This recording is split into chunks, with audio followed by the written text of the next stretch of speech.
Ce qui va arriver à notre génération a été révélé il y a plus de 14 siècles. Des prophéties précises, troublantes qui décrivent avec une exactitude terrifiante le monde dans lequel nous vivons aujourd'hui. Des signes qui apparaissent sous nos yeux un par un comme si un compte à rebours invisible avait commencé. Le prophète Mohammed, que la paix soit sur lui, a évoqué notre époque avec des détails si frappants qu'il est impossible de les ignorer. Alors, avant que cette vidéo ne disparaisse de votre écran, abonnez-vous, activez la cloche et dites-moi en commentaire d'où vous regardez cette vidéo en ce moment même parce que ce message vous concerne directement où que vous soyez dans le monde. Il y a des moments dans l'histoire où le voile entre le passé et le présent devient si mince qu'on peut presque toucher la vérité. Le prophète Mohammed a vécu au 7e siècle dans un monde radicalement différent du nôtre. Pas d'électricité, pas de téléphone, pas d'internet, pas de gratte-ciel, pas de moyens de transport modernes. Et pourtant, il a décrit notre monde avec une précision qui donne des frissons. Il a parlé de choses qui n'existaient même pas dans l'imaginaire de son époque. Des phénomènes sociaux, technologiques, moraux qui définissent notre génération. Comment un homme du désert arabique aurait-il pu savoir ce qui se passerait plus de 1400 ans plus tard? Comment aurait-il pu décrire des réalités qui n'avaient aucun contexte, aucun précédent dans son monde est inférieur à 10 ni supérieur à 10? Commençons par une prophétie qui résonne avec une force particulière aujourd'hui. Le prophète a dit qu'un temps viendrait où les bergers, les gens les plus humbles, les plus simples, ceux qui gardaient les moutons dans le désert construiraient les bâtiments les plus hauts du monde. Ils rivaliseraient entre eux pour ériger des tours qui toucheraient le ciel. Regardez autour de vous. Regardez Dubaï. Regardez ces tours gigantesques qui percent les nuages. Burj Khalifa, la structure la plus haute jamais construite par l'humanité, qui l'a bâtie. Des nations qui, il y a quelques générations à peine, vivaient dans des tentes, élevaient des chameaux, traversaient des déserts infinis. Des bédouins qui sont devenus des princes, des bâtisseurs d'empires de verre et d'acier. Cette transformation spectaculaire, cette course vers les hauteurs, cette compétition pour dominer le ciel, tout cela a été annoncé avec une clarté absolue. Ce n'est pas une coïncidence, c'est un signe. Mais ce n'est que le début. Le prophète a également parlé d'une époque où le temps s'accélérerait. Il a dit que les années deviendraient comme des mois. Les mois comme des semaines, les semaines comme des jours et les jours comme des heures qui brûlent rapidement. Ressentez-vous cela? Ressentez-vous cette impression que le temps file entre vos doigts? Que les journées passent à une vitesse folle? Que les années s'envolent avant même que vous n'ayez eu le temps de respirer? Est inférieur à 10,5 dié et supérieur à nous vivons dans un monde d'instantanéité. Tout est rapide, urgent, pressé. Les notifications qui ne s'arrêtent jamais, les informations qui défilent sans fin, les connexions permanentes qui fragmentent notre attention. Nous avons l'impression de ne jamais avoir assez de temps, que la vie accélère au-delà de notre contrôle. Le prophète a vu cela venir. Il a su que notre génération vivrait dans cette frénésie, dans cette course contre la montre invisible. Il a aussi parlé d'un phénomène encore plus troublant. Il a dit qu'un temps viendrait où la connaissance serait retirée, où l'ignorance se répandrait comme une épidémie. Mais comment la connaissance peut-elle disparaître à l'ère d'Internet où toutes les informations du monde sont à portée de main? La réponse est profonde. Ce n'est pas l'information qui manque, c'est la sagesse. Nous sommes inondés de données, de contenus, de vidéos, de posts, de tweets, mais nous avons perdu la capacité de distinguer le vrai du faux. Nous avons perdu la profondeur, la réflexion, la contemplation. Les savants véritables, ceux qui portaient la connaissance authentique, disparaissent. À leur place, des influenceurs, des gens qui parlent sans savoir, qui enseignent sans comprendre, qui guident sans repère. Le prophète a dit que les gens prendraient pour chef des ignorants et que ces ignorants émettraient des jugements sans fondement, égarant à la fois eux-mêmes et ceux qui les suivent. Regarder le monde aujourd'hui est inférieur à dié et 0 c'est dié est supérieur à regarder qui les gens écoutent, qui ils suivent, qui ils imitent. Une autre prophétie parle des relations humaines. Le prophète a dit qu'un temps viendrait où les gens couperaient les liens familiaux, où la connexion entre parents et enfants, entre frères et sœurs se briserait, où les liens du sang ne signifieraient plus rien. Nous vivons dans des maisons pleines de gens, mais chacun est seul avec son écran. Des familles qui mangent ensemble mais ne se parlent pas. Des enfants qui grandissent sans connaître leurs grands-parents, sans ressentir la chaleur des liens qui unissaient autrefois les générations. La solitude est devenue une épidémie silencieuse. Nous avons des milliers d'amis en ligne, mais personne à qui parler vraiment. Des millions de connexions virtuelles mais aucune présence réelle. Le prophète a vu cette rupture venir, cette désintégration des liens qui nous rendent humains. Il a également parlé de la propagation de la décadence morale. Il a dit qu'un temps viendrait où l'adultère et la fornication deviendraient si courants que les gens les pratiqueraient ouvertement, sans honte, dans les rues, où les distinctions entre hommes et femmes s'effaceraient, où les hommes imiteraient les femmes et les femmes imiteraient les hommes, où la musique, l'alcool et les instruments du plaisir seraient omniprésents. Regardez la culture populaire aujourd'hui. Regardez ce qui est glorifié, ce qui est célébré, ce qui est considéré comme normal. Des choses qui étaient autrefois considérées comme honteuses sont maintenant des badges d'honneur. Des comportements qui détruisaient des vies sont maintenant vendus comme des symboles de liberté. Le prophète n'a pas simplement annoncé ces changements, il a averti de leurs conséquences. Il a dit que lorsque ces choses deviendraient courantes, la bénédiction serait retirée des vies, que les cœurs deviendraient durs, que les âmes se perdraient dans des labyrinthes de confusion. Et puis il y a les annonces sur la richesse et la pauvreté. Le prophète a dit qu'un temps viendrait où la richesse serait si abondante que personne n'accepterait la charité. Les gens auraient tellement qu'ils ne sauraient plus quoi faire de leur argent. En même temps, il a dit qu'un temps viendrait où la pauvreté serait si répandue que même donner serait difficile. Ces deux réalités coexistent aujourd'hui. Nous vivons dans un monde de milliardaires qui possèdent plus que des nations entières et en même temps, des millions de gens meurent de faim, vivent dans des conditions inimaginables. L'écart entre les riches et les pauvres n'a jamais été aussi grand. La richesse s'accumule dans les mains d'une élite minuscule pendant que le reste du monde lutte pour survivre. Le prophète a vu cette injustice venir. Il a su que notre génération serait témoin de cette disparité cruelle. Il a aussi parlé des catastrophes naturelles. Il a dit qu'un temps viendrait où les tremblements de terre deviendraient fréquents, où la terre tremblerait de plus en plus souvent. Les statistiques le confirment. Le nombre de tremblements de terre enregistrés a augmenté de manière spectaculaire au cours des dernières décennies. Des tsunamis, des ouragans, des inondations, des sécheresses, des incendies qui ravagent des régions entières. La nature semble se rebeller contre l'humanité comme si elle répondait à nos excès, à notre arrogance, à notre oubli des limites. Le prophète a dit que ces signes seraient des avertissements, des rappels que quelque chose ne va pas, que nous avons dévié du chemin. Une prophétie particulièrement fascinante concerne la communication. Le prophète a dit qu'un temps viendrait où une personne pourrait parler à son bâton, à sa chaussure et que ces objets lui répondraient, qu'une personne pourrait être informée de ce qui se passe chez elle par les objets de sa maison. Réfléchissez à cela. Nous parlons à nos téléphones, à nos montres, à nos assistants virtuels. Alexa, Siri, Google Assistant. Nos maisons intelligentes nous informent de tout, des caméras de sécurité au thermostat. Nos objets nous parlent, nous écoutent, nous surveillent même. Comment un homme du 7e siècle aurait-il pu imaginer une telle chose? Comment aurait-il pu décrire des technologies qui n'existaient même pas dans les rêves les plus fous de son époque? Le prophète a également parlé de la vitesse des déplacements. Il a dit qu'un temps viendrait où les distances seraient réduites, où les voyages qui prenaient des mois prendraient des heures. Il a décrit des moyens de transport qui permettraient aux gens de traverser le monde en un clin d'œil. Aujourd'hui, nous prenons l'avion pour traverser des continents en quelques heures. Nous parlons de voyages dans l'espace, de colonies sur Mars. Le monde est devenu un village global. Les distances physiques ont disparu, remplacées par des connexions instantanées. Le prophète a vu cette transformation venir, cette compression du temps et de l'espace qui caractérise notre époque. Il a aussi parlé de la sécurité et de l'insécurité. Il a dit qu'un temps viendrait où une femme pourrait voyager seule de loin sans craindre pour sa sécurité, sauf d'Allah. Et en même temps, il a dit qu'un temps viendrait où les gens ne seraient pas en sécurité, même dans leur propre maison, où la violence et le crime deviendraient si répandus que personne ne se sentirait à l'abri. Ces deux réalités coexistent aujourd'hui. Dans certaines parties du monde, les gens vivent dans une paix et une sécurité relative. Dans d'autres, la violence est quotidienne. Les guerres ne cessent jamais. Les gens vivent dans une peur constante.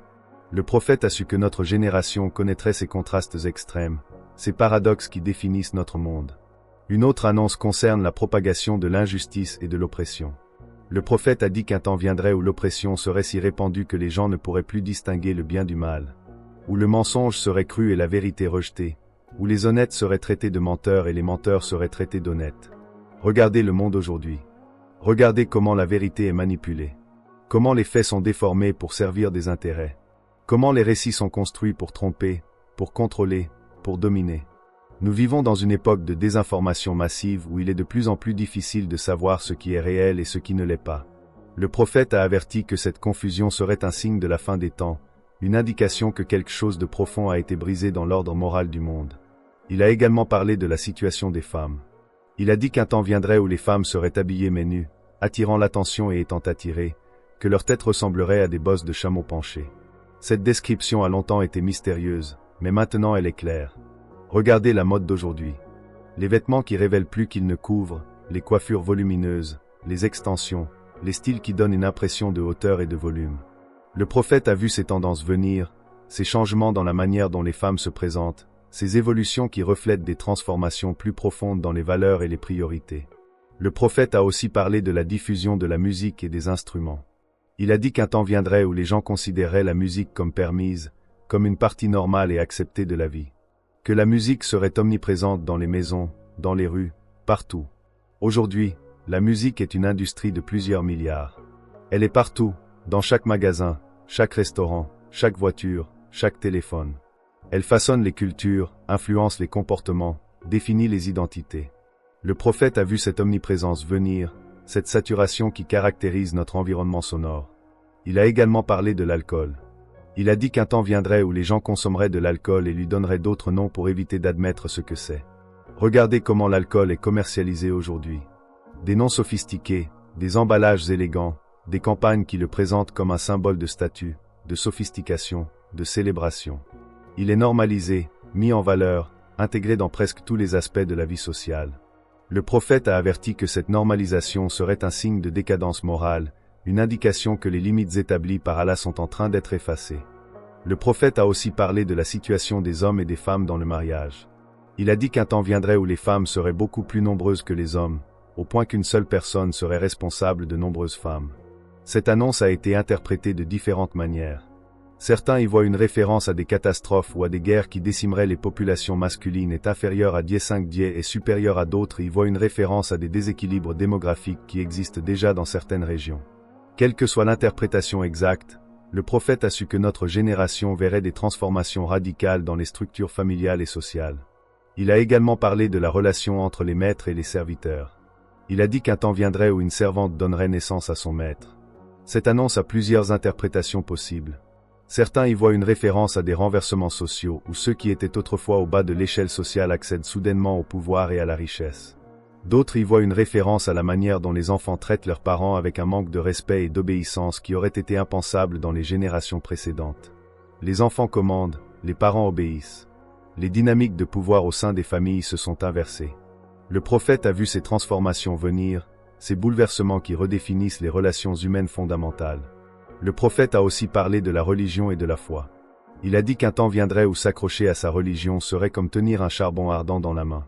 Que ce serait douloureux, difficile, presque impossible, que les pressions pour abandonner, pour se conformer, pour céder seraient écrasantes. Ressentez-vous cette pression? Ressentez-vous la difficulté de rester fidèle à vos croyances dans un monde qui vous pousse constamment dans l'autre direction est inférieur à 5 et supérieur à un monde qui se moque de la foi, qui ridiculise la religion, qui présente la spiritualité comme une faiblesse ou une naïveté? Le prophète a su que notre génération ferait face à ces défis, que maintenir la foi demanderait un courage extraordinaire, une détermination inébranlable. Il a également évoqué la guerre et la paix. Il a dit qu'un temps viendrait où les guerres seraient constantes, où la paix serait rare et fragile, où les gens se battraient pour des raisons qu'ils ne comprendraient même pas eux-mêmes. Regardez le monde aujourd'hui. Combien de conflits sont en cours?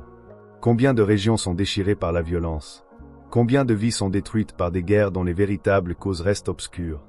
Le prophète a dit que ces guerres seraient comme des morceaux de nuit sombre où personne ne saurait vraiment pourquoi il se bannit contre qui. Cette confusion, cette violence aveugle, cette destruction sans fin, tout cela fait partie des signes qu'il a décrits. Le prophète a aussi parlé de l'éducation et de l'apprentissage.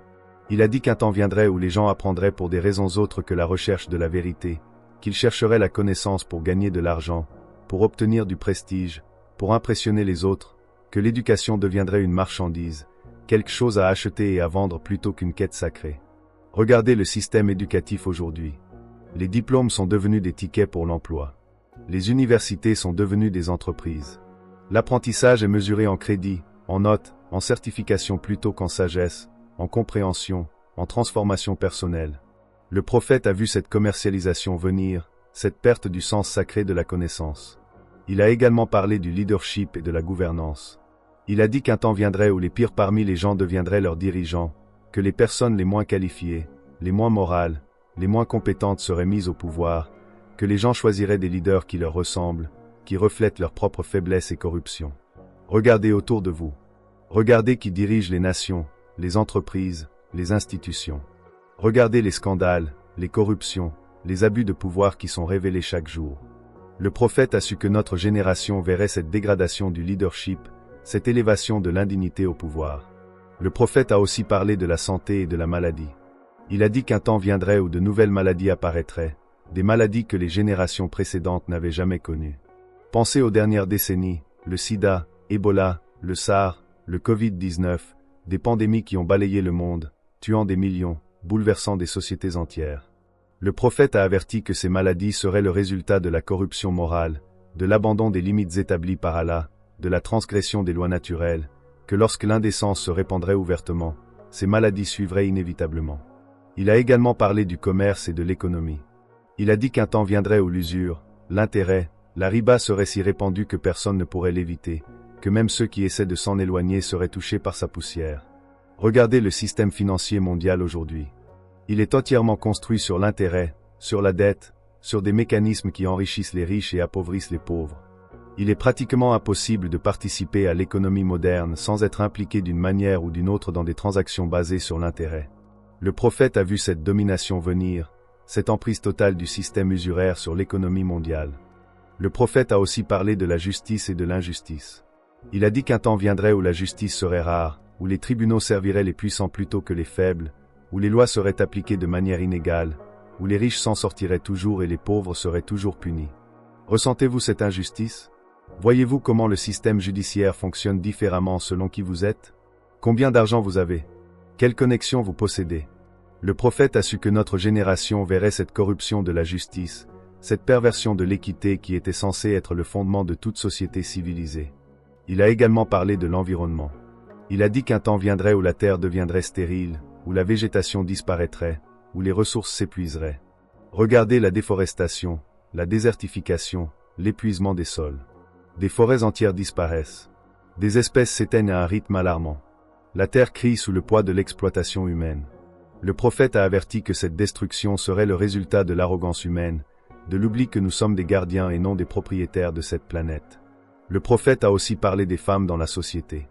Il a dit qu'un temps viendrait où les femmes travailleraient aux côtés des hommes, où elles sortiraient de leur maison en masse pour participer à l'économie. Il a également dit qu'un temps viendrait où les femmes seraient nombreuses et les hommes rares dans les marchés et les lieux de travail. Regardez les statistiques aujourd'hui. La participation des femmes à la main-d'œuvre a augmenté de façon spectaculaire au cours du siècle dernier. Dans de nombreux pays, les femmes dépassent désormais les hommes en nombre dans l'enseignement supérieur. Ces transformations massives dans les rôles et les structures sociales ont toutes été annoncées. Il a également parlé de la fin de l'autorité parentale. Il a dit qu'un temps viendrait où les enfants deviendraient une source de colère et de chagrin pour leurs parents, où ils seraient désobéissants, irrespectueux, rebelles, où les liens sacrés entre parents et enfants se briseraient. Combien de parents aujourd'hui pleurent sur leurs enfants, sur la distance qui les sépare, sur l'incapacité de communiquer, de se comprendre? Combien de familles sont déchirées par des conflits intergénérationnels, par des incompréhensions qui semblent insurmontables? Le prophète a su que notre génération verrait cette rupture, cette perte de l'harmonie familiale qui était autrefois la base de toute société stable. Le prophète a aussi parlé de l'apparition de l'Euphrate. Il a dit qu'un jour l'Euphrate révélerait une montagne d'or et que les gens se battraient pour cette richesse. Cette annonce est fascinante car elle n'est pas encore pleinement réalisée mais les conditions pour qu'elle se réalise sont en train de se mettre en place. L'Euphrate, l'un des grands fleuves de l'histoire humaine, se tarit progressivement. Les barrages, la sécheresse, le changement climatique réduisent son débit année après année. Des archéologues découvrent déjà des trésors anciens dans son lit asséché. Qui sait ce qui sera révélé lorsque le fleuve disparaîtra complètement? Le prophète a vu cela venir, cette révélation future qui provoquera des conflits et des guerres. Toutes ces annonces, tous ces signes ne sont pas de simples coïncidences. Ils sont trop nombreux, trop précis, trop spécifiques pour être expliqués par le hasard. Le prophète Mohammed n'était pas un devin, pas un astrologue, pas un visionnaire ordinaire. Il était un messager d'Allah, un homme choisi pour transmettre un message universel et intemporel. Et une partie de ce message concernait notre génération, notre époque, notre monde. Ces annonces ne sont pas destinées à nous effrayer, mais à nous réveiller, à nous faire comprendre que nous vivons dans une période cruciale de l'histoire humaine, que les choix que nous faisons maintenant, les décisions que nous prenons, les chemins que nous suivons ont des conséquences éternelles. Le prophète a dit que sa communauté serait la dernière des communautés, mais la première à être jugée le jour de la résurrection, que cette période finale de l'histoire humaine serait la plus difficile, mais aussi la plus chargée de bénédictions pour ceux qui restent fermes. Il a dit qu'une personne qui s'accroche à sa foi dans ces temps difficiles recevra la récompense de 50 compagnons, 50 de ceux qui ont vécu à ses côtés, qui ont vu les miracles de leurs propres yeux, qui ont marché dans la lumière de sa présence. Pourquoi une récompense si grande? Parce que maintenir la foi à notre époque est extraordinairement difficile, parce que les tentations sont partout, les distractions sont infinies, les pressions pour abandonner sont écrasantes. Le prophète a reconnu ce défi et a promis une récompense proportionnelle à la difficulté. Alors, que faisons-nous avec cette connaissance? Comment répondons-nous à ces signes qui apparaissent autour de nous? La première chose à comprendre est que ces annonces ne sont pas une excuse pour le désespoir. Ce ne sont pas des condamnations inévitables. Elles sont des avertissements, des opportunités de changer de direction, de revenir à la vérité avant qu'il ne soit trop tard. Le prophète a dit que même dans les temps les plus sombres, il y aurait toujours un groupe de sa communauté qui resterait sur la vérité, qui ne serait pas affecté par ceux qui les abandonnent ou qui s'opposent à eux. Ce groupe continuera d'exister jusqu'à ce que le commandement d'Allah arrive. Cela signifie qu'il y a toujours de l'espoir, qu'il y a toujours une voie vers la lumière, qu'il y a toujours la possibilité de choisir la vérité plutôt que le mensonge. Ces annonces nous rappellent également que notre vie dans ce monde est temporaire, que nous sommes des voyageurs en route vers une destination éternelle, que les plaisirs, les distractions, les tentations de ce monde ne sont que des illusions passagères, que ce qui compte vraiment, c'est notre relation avec notre Créateur, notre préparation pour le monde à venir. Le prophète a dit de vivre dans ce monde comme si nous étions des étrangers ou des voyageurs, de ne pas nous attacher trop profondément aux choses qui disparaîtront inévitablement, de garder nos cœurs orientés vers l'au-delà, même si nos corps vivent dans ce monde. Nous devons également comprendre que ces annonces sont un test. Allah teste notre réaction face à la vérité. Allons-nous reconnaître les signes et agir en conséquence? Ou allons-nous fermer les yeux et continuer comme si de rien n'était? Allons-nous rester fermes dans notre foi malgré les pressions et les tentations? Est inférieur à Dieu et zéro? Si Dieu est supérieur à où allons-nous céder et nous conformer au monde qui nous entoure? Chaque jour, chaque moment est une opportunité de choisir la vérité plutôt que le mensonge, la justice plutôt que l'oppression, la foi plutôt que le doute. Le prophète nous a également donné des instructions sur la manière de naviguer dans ces temps difficiles. Il a dit de nous accrocher au Coran et à la Sunna, aux enseignements de l'islam comme à une bouée de sauvetage dans une mer agitée. Il a dit de chercher la connaissance authentique auprès de savants véritables, pas auprès de charlatans ou d'ignorants qui parlent sans savoir. Il a dit de nous entourer de bonne compagnie, de personnes qui nous rappellent Allah et nous aident à rester sur le droit chemin. Il a dit de nous isoler si nécessaire, de nous éloigner des environnements toxiques, de protéger notre foi et notre cœur à tout prix. Ces annonces sont aussi un rappel de la miséricorde infinie d'Allah. Malgré tous nos échecs, malgré toutes nos transgressions, malgré toute notre faiblesse, Allah ne nous a pas abandonnés. Il nous envoie des avertissements, des rappels, des signes pour nous ramener vers lui. Chaque catastrophe, chaque difficulté, chaque épreuve est une invitation à revenir, à nous repentir, à changer de direction. Allah ne veut pas nous punir, il veut nous sauver. Il ne veut pas nous détruire, il veut nous guider, mais nous devons choisir de répondre à son appel. Alors, voici la question qui reste. Après avoir entendu tout cela, après avoir vu tous ces signes, que allez-vous faire? Allez-vous continuer comme avant, en ignorant les avertissements, en fermant les yeux sur la vérité? Ou allez-vous faire quelque chose de différent? Allez-vous réévaluer vos priorités, reconsidérer vos choix, réorienter votre vie vers ce qui compte vraiment? Le temps presse, les signes se multiplient, le compte à rebours continue. Mais il n'est pas encore trop tard. Il y a encore du temps pour changer, pour revenir, pour se préparer. La question est, allez-vous saisir cette opportunité ou allez-vous la laisser passer? Le choix vous appartient, mais rappelez-vous, ce choix aura des conséquences qui dureront éternellement.